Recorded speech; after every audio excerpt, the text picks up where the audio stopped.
Kasus COVID-19 sempat menurun di awal November. Pada 13 November kemarin, kasus baru COVID-19 di Indonesia kembali melonjak. Data Jumat kemarin, angka kasus baru melewati angka 5.000 yang menjadikannya sebagai rekor baru. Sebelumnya, Satuan Tugas Penanganan COVID-19 memprediksi peningkatan kasus positif COVID-19 akibat libur panjang akhir Oktober lalu. Terbukti, terlihat dalam kurun waktu pekan ini. Dari data Kementerian Kesehatan selama 24 jam terakhir sampai Jumat siang, tercatat adanya penambahan kasus baru sebanyak 5.444 kasus. Dalam catatan Satgas COVID-19 sendiri, sedikitnya 3.028.000 orang Indonesia telah melakukan perjalanan selama libur panjang akhir Oktober lalu. Satgas COVID-19 mengimbau masyarakat tidak mengabaikan protokol kesehatan selama keluar rumah karena pandemi virus corona belum berakhir. Tim Liputan, Berita 1. Lanstok kali ini akan membahas penambahan harian COVID-19 yang mencatatkan rekor baru pada Jumat dan Sabtu kemarin. Tak tanggung-tanggung, penambahan positif COVID-19 mencapai 5.000 kasus. Apakah penambahan akibat libur panjang pada Oktober lalu? Untuk membahasnya sudah terhubung melalui telekonferensi Ketua Bidang Perubahan Perilaku Satgas Penanganan COVID-19, Sony Hari Harmadi. Halo Pak Sony. Halo Mbak Patricia, apa kabar? Oke, baik Pak. Selain Pak Sony, kita juga sudah terhubung dengan ahli epidemiolog Griffith University, ada Pak Diki Budiman. Selamat siang waktu Indonesia, Pak Diki. Selamat sore waktu Australia, Mbak Patricia. Baik, kita langsung saja Pak Sony dan juga Pak Diki. Sebelum saya ke Pak Diki, saya ke Pak Sony terlebih dahulu. Ini terjadi lonjakan Pak Sony hari Jumat dan juga Sabtu. Ini apakah bisa dikatakan bahwa kelonjakan kasus ini terjadi akibat adanya libur panjang pada akhir Oktober lalu? Ya, jadi sebetulnya kami juga koordinasi bidang perubahan perilaku dengan penanganan kesehatan. Mereka masih koordinasi juga sama Balitbangkes ya, karena datanya kan harus valid. Intinya kalau memang itu berasal dari klaster liburan panjang kan hasil tracing dan testingnya menunjukkan bahwa mereka habis berlibur. Nah ini udah agak lewat. Salah satu yang sebetulnya perlu diperhatikan, kenaikan kasus positif itu juga karena jumlah testing yang lebih besar. Minggu lalu Gubernur Jawa Tengah Pak Ganjar Pranowo menyampaikan berjanji akan meningkatkan testing dan juga kemampuan tracing di Jawa Tengah, di kabupaten-kabupaten yang ada. Dan ternyata Jawa Tengah melonjak kan karena memang testingnya juga naik. Sehingga kenaikan kasus ini juga perlu disikapi dalam artian bahwa memang terjadi kenaikan jumlah tes yang dilakukan oleh pemerintah khususnya Satgas, terutama di daerah, gitu Mbak Patricia. Oke, berarti tidak bisa atau belum bisa dipastikan bahwa kenaikan kasus ini diakibatkan adanya libur panjang pada akhir Oktober, tapi terkait dengan testingnya seperti itu Pak Sony. Tapi sejauh ini testingnya seperti apa sih Pak Sony? Kenapa baru sekarang terjadi lonjakan sampai dengan 5.000 kasus?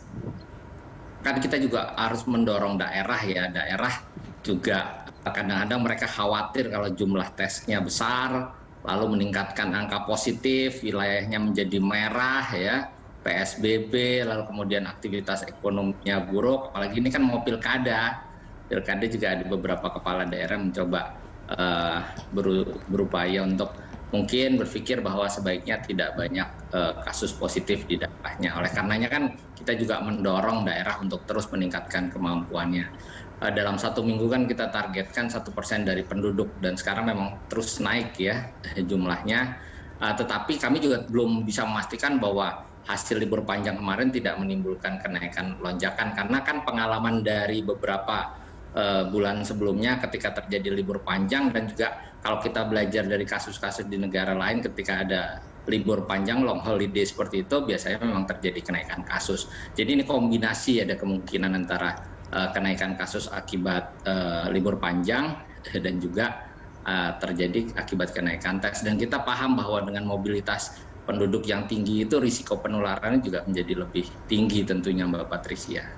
Baik, saya ke Pak Diki. Pak Diki, tadi kalau kata Pak Sony, ini belum bisa dipastikan kalau kenaikan angka kasus COVID-19 di Indonesia ini terjadi karena adanya libur panjang. Ini tentunya datanya masih divalidasi seperti itu. Kalau Anda sendiri melihat, apakah memang karena libur panjang yang sudah dijalankan oleh masyarakat seperti itu di akhir Oktober, atau mungkin ada faktor-faktor lain pastinya?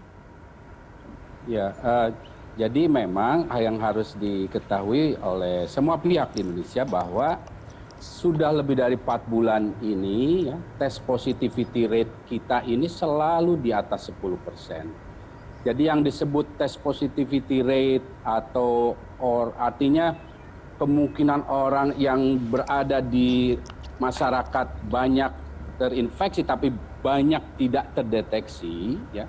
Itu sebetulnya batasnya tuh 5% yang dari ditetapkan WHO.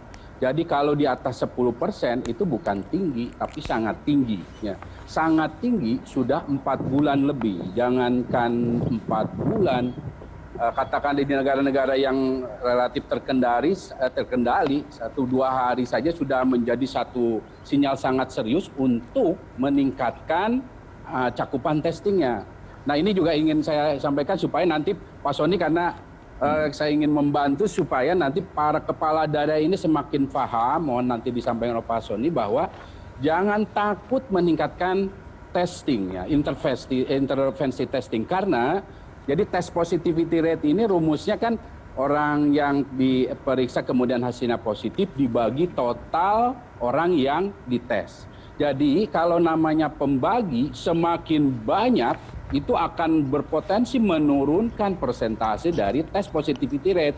Jadi 2 ini artinya, jadi bukan sebaliknya, karena artinya akan kita semakin banyak menjaring, mendeteksi, menemukan kasus positif atau terinfeksi di masyarakat. Nah yang terjadi selama ini Mbak Patricia di Indonesia, 4 bulan itu kita punya PR numpuk terus.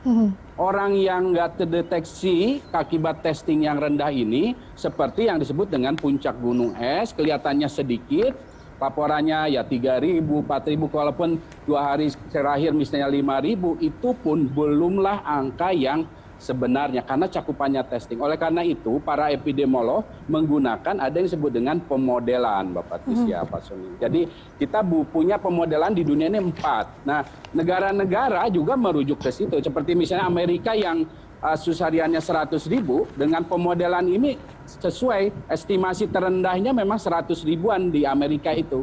Dia 100 ribuan lebih. Artinya kapasitas testing dia setidaknya sudah mencapai estimasi yang terendah. Nah Indonesia estimasi terendahnya itu 10.000 beberapa hari ini ya, 10.000.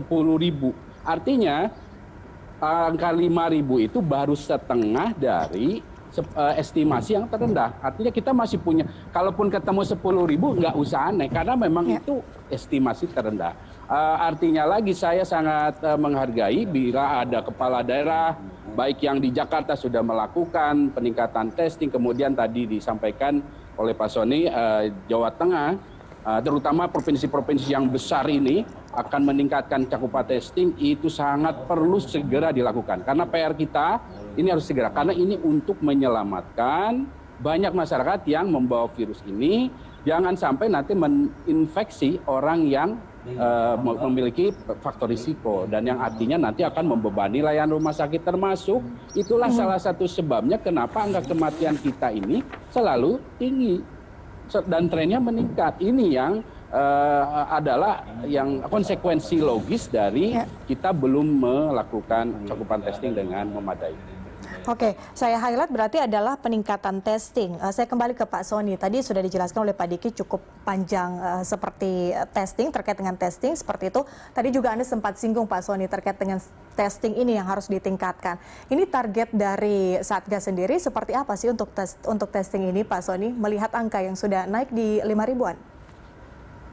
Target kita dalam 1 minggu 1% dari penduduk. Kalau penduduk kita 270 juta ya berarti sekitar 270.000 dalam 1 minggu.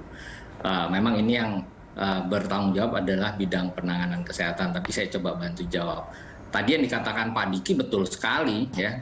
Nah, upaya agar testing kita juga bermanfaat itu dengan cara tracing yang baik dan benar.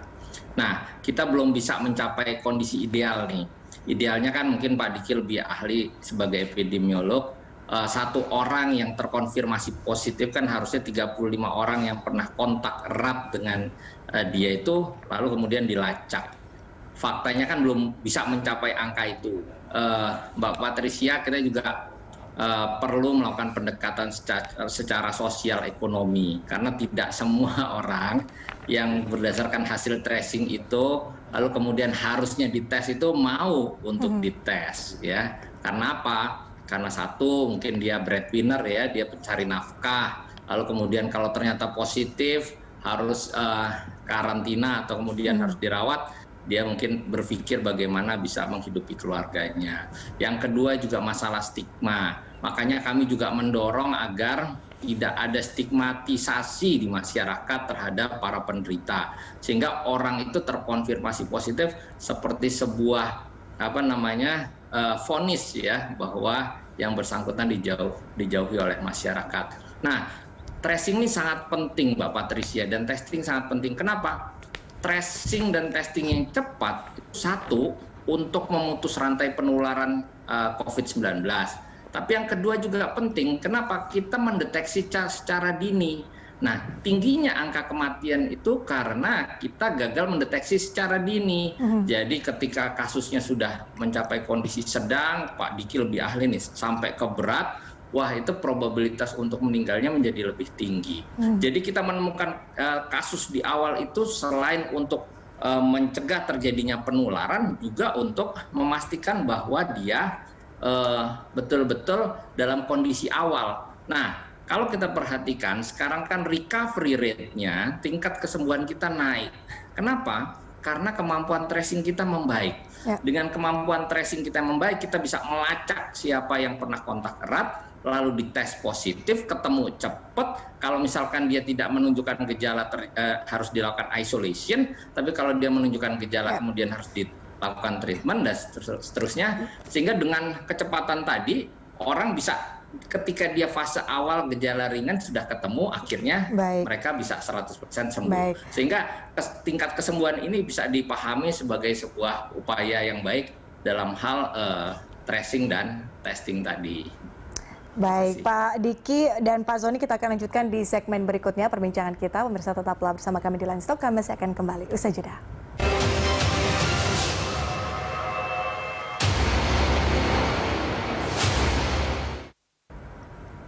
Angka pertambahan kasus COVID-19 Sabtu 14 November mencapai 5.272 orang. Dengan demikian, kasus COVID-19 Indonesia secara kumulatif mencapai 463.007 orang.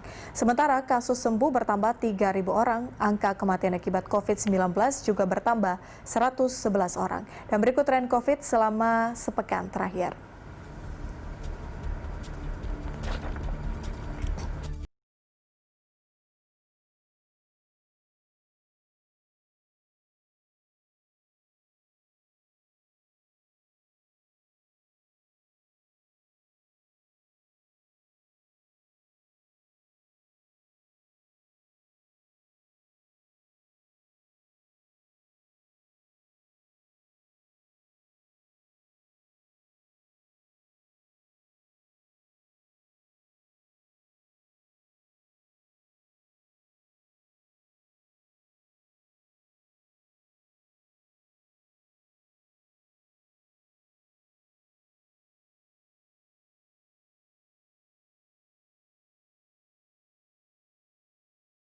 Ya, itu tadi angka COVID-19 dalam sepekan terakhir. Saya kembali berbincang dengan Ketua Bidang Perubahan Perilaku Satgas Penanganan COVID-19, Sony Hari Harmadi, dan epidemiolog dari Griffith University, Diki Budiman. Saya ke Pak Diki terlebih dahulu. Pak Diki, melihat angka COVID-19 ini, tadi kita sudah berbincang mungkin lebih ke 3T ya, seperti itu. Di mana testing, tracing, dan juga beberapa hal yang harus diperhatikan. Kemudian juga ini kita kemudian berbicara soal 3M nih, Pak Diki. Kita sudah berbicara soal 3T, bagaimana dengan penerapan 3M di masyarakat? Sementara pemerintah sangat menggenjot untuk perekonomian. Di sisi lain, masyarakat juga masih banyak yang tidak mematuhi 3M. Bagaimana sih Anda melihat ini, Pak Diki, dan mungkin bisa dibandingkan seperti apa Indonesia dan juga Australia sejauh ini penanganannya? Pertama, jadi juga saya lupa menyinggung masalah keramaian. Jadi terkait 3M ini memang masih juga jadi PR kita sejak awal ya. Dan kita berharap strategi komunikasi risiko yang dilakukan pemerintah akan terus diperbaiki. Nah, terkait 3M ini harus dipahami juga dan diingat bahwa ini adalah intervensi yang sifatnya harus berdiri kokoh di atas fondasi 3T yang optimal, ya, yang kuat. Nah, jadi dia nggak bisa misalnya, saya udah jaga jarak protokol, tapi testing di daerah situ tidak memadai, yaitu tidak akan terlalu efektif. Jadi ini yang harus dipahami oleh semua pejabat publik, termasuk juga masyarakat.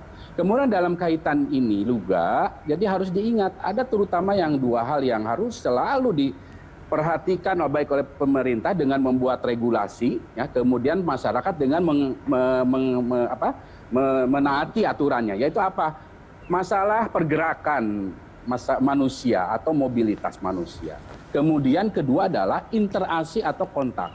Nah, pergerakan ini, yang ini kita lihat masih sangat longgar ya. Ada demo, ada keramaian-keramaian, ada juga rangkaian pilkada sebelumnya, dan saya sangat khawatir nih di Desember ada yang rencana mau ada perkumpulan, ada mau juga pilkada. Nah, ini adalah satu kondisi yang sekali lagi apa yang terjadi peningkatan itu pun sebulan lalu saya sudah sampaikan. Biasanya studi epidemiologi untuk kaitan demo dan keramaian libur panjang dan segala macam, itu 1 bulan setelah itu tidak bisa dihindari kelihatan terutama angka kematian. Terutama angka kematian. Karena kalau masalah kasus harian sangat bergantung pada kualitas dari atau intervensi testing, tracing, dan lain sebagainya.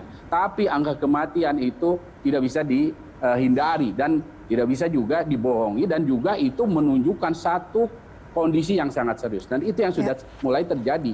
Ini adalah sinyal serius. Artinya jangan sampai 3M memang penting ya, tapi jangan lupa bahwa dalam melakukan 3M itu yang sifatnya mobilitas dan interaksi itu juga harus benar-benar dipatuhi. Saya sangat menghimbau, sangat berharap pemerintah buat regulasi pada setiap level untuk membatasi pergerakan ini, membatasi keramaian ini. Apapun itu, tidak boleh pandang bulu, tidak boleh membeda-bedakan. Jadi kalau saya melihat ya dengan pertanyaan Mbak Patricia tadi, misalnya di sini saya di Brisbane, saat ini cuma ada 2 kasus aktif. Itu pun baru beberapa hari ditemukan lagi setelah lama dan tidak ada kematian. Tapi apakah itu terjadi begitu saja? Tidak. Itu terjadi karena sejak awal, sejak Januari mereka sudah menyiapkan yang disebut dengan tenaga tracer. Epidemiolog di sini jauh lebih banyak daripada di Indonesia, walaupun penduduknya lebih sedikit, 500 ya. Itu lebih besar daripada seluruh epidemiolog di Indonesia. Nah, kemudian pemerintahnya melakukan pada saat itu sempat melakukan semi lockdown. Nah, saat semi lockdown sampai saat ini sudah relatif longgar sekali, itu katakanlah dengan pergerakan. Orang pertama nggak boleh jauh dari 500 meter dari rumahnya. 500 meter jaraknya. Kemudian yang dia nggak boleh nerima tamu. Kemudian bertahap setelah perbaikan dari kasus dan tes positivity dan lain-lain, bertahap boleh nerima 2 tamu, boleh berkumpul 3, terus bertahap sampai saat ini di kisaran misalnya lebih dari 100. Itu pun karena yang tadi itu. Nah, itu yang harus dilakukan di Indonesia. Saya kira Indonesia sebaiknya saat ini jangan lebih dari 50 dulu lah keramaian itu. Jadi arahnya ke virtual. Itu yang harus dilakukan karena tidak bisa virus ini, sekali lagi saya selalu tegaskan, dia taat pada hukum biologi. Siapapun itu, apapun itu, ya akan terjadi apa yang menjadi sifat karakter dari virus ini dalam penyebarannya. Baik, saya tangkap Pak Diki. Berarti terkait dengan mobilitas masyarakat seperti itu ya. Saya kembali ke Pak Soni. Tadi Pak Diki katakan ini yang harus diperhatikan, benar-benar harus diperhatikan Pak Soni terkait dengan mobilitas warga masyarakat. Sekarang kan di beberapa tempat seperti itu, katakanlah transportasi umum, tempat-tempat makan misalnya restoran atau tempat-tempat hiburan, ini kan sudah mulai dipenuhi oleh masyarakat seperti itu. Nah, ini bagaimana Satgas kemudian melihat hal ini? Apa langkah-langkah pencegahan yang sudah disiapkan? Ya, jadi Satgas itu sebetulnya menyusun kebijakan, Mbak Patricia. Tadi yang disampaikan Pak Diki udah betul sekali. 3T dan 3M itu harus seimbang ya. Itu seperti kaki kita dua-duanya harus berjalan seimbang. Yang menjadi domain 3T adalah pemerintah. Pemerintah tuh bertugas untuk mengurusi 3T, tapi 3M itu menjadi tanggung jawab masyarakat kita bersama. Nah, kemudian dalam hal pelaksanaan mobilitas dan seterusnya, sebetulnya jelas kok kita itu masih dalam undang-undang kekarantinaan kesehatan. Kita masih dalam darurat bencana non alam sampai detik ini, dan itu belum dicabut oleh Presiden. Lalu kemudian PSBB di banyak daerah juga masih berlaku ya. Sehingga PSBB itu sebenarnya nggak ada istilah PSBB transisi, PSBB total, PSBB ya PSBB, pembatasan sosial, bukan pelarangan sosial. Jadi pembatasan sosial memang ada batas-batasnya, ada aturan-aturannya, transportasi tidak boleh memuat penuh, restoran tidak boleh memuat penuh, dan seterusnya. Kita ini kan harus imbang antara menjaga daya tahan ekonomi kita dengan ketahanan kesehatan masyarakat. Jadi kalau dulu kita fokus pada darurat kesehatan masyarakat, sekarang kan kita fokus pada ketahanan kesehatan masyarakat, mendorong perubahan perilaku masyarakat agar patuh 3M. Makanya kami juga mengajak semua pihak. Jadi setiap hari kami tuh rapat dengan banyak pihak agar dunia swasta itu juga mendukung ya terwujudnya kepatuhan terhadap protokol kesehatan. Karena bagaimanapun juga naik kendaraan umum, pergi ke tempat perbelanjaan, pergi ke restoran, dan seterusnya, itu kan dealing with private sector ya, berhubungan dengan sektor swasta. Sehingga kami terus tak mereka untuk mematuhi. Dan beberapa daerah sudah menerapkan sanksi ya. Nah, yang bisa menegakkan sanksi adalah pemerintah daerah. Jadi kami hanya menyampaikan bahwa harus ada hukuman terhadap pelanggar. Dan yang bisa menyusun hukuman tadi adalah pemerintah daerah. Dan aturan bukan hanya dibuat, tetapi juga harus dilaksanakan dan diawasi. Itu yang kami minta kepada daerah untuk selalu melaksanakan. Ingat bahwa Satgas itu nggak punya loh bidang penegakan hukum. Kami adanya bidang perubahan perilaku, bidang penanganan kesehatan. Sehingga penegakan hukum, sanksi terhadap pelanggaran itu dilakukan oleh pemerintah daerah sesuai dengan kewenangan mereka. Oke, berarti itu yang harus diperhatikan adalah terkait dengan sanksi, kemudian juga bagaimana penegakan hukum ini ada di tangan pemerintah daerah. Ini pemerintah daerah tentunya diharapkan lebih lebih proaktif lagi kalau misalnya melihat ada pelanggaran-pelanggaran seperti itu. Pak Sony dan juga Pak Diki, kita akan lanjutkan. Kita masih ada satu segmen lagi. Pemirsa tetaplah bersama kami. Kami akan segera kembali.